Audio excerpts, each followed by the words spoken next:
Food গধূলি ধাৰাবাহিকখনৰ আজি নিশা আহিবলগীয়া এপিছডৰ প্ৰমো বৰ্তমান মুকলি হৈছে আৰু আজিৰ প্ৰমোত আমি দেখিবলৈ পাইছোঁ ধাৰাবাহিকখন হ'বলৈ গৈ আছে বহুত বেছি ইণ্টাৰেষ্টিং।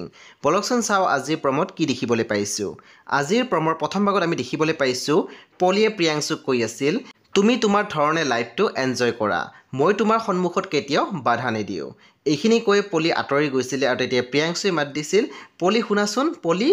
তাৰপিছত আমি প্ৰমোত দেখিবলৈ পাইছোঁ ৰেণুৱে কৈ আছিল কিবা ক'বলৈ সি এতিয়াও ঘৰ গৈ পোৱাই নাই। তেতিয়া আমি দেখিবলৈ পাইছোঁ ৰিধিয়ে মাত দিছিল, এতিয়ালৈকে সি ঘৰ গৈ পোৱাই নাই যে।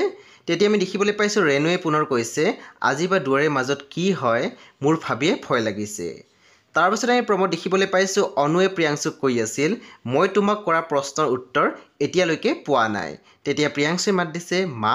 পুনৰ অনুৱে কৈছিল, সোনকালে কোৱা ইছু। চব অনুবানৱীসকল আজি নিশা 8:30 বজাত ৰং টিভিত আহিবলগীয়া ফুড গধূলি ধাৰাবাহিকখন খুবেই বেছি ইণ্টাৰেষ্টিং হ'বলৈ গৈ আছে। আপোনালোকে চাবলৈ একেবাৰে নাপাহৰিব। পৰৱৰ্তী আপডেটৰ বাবে আপোনালোকে আমাৰ চেনেলটো ছাবস্ক্ৰাইব কৰি কাষত থকা বেল আইকনো টিপি দিবলৈ একেবাৰে নাপাহৰিব।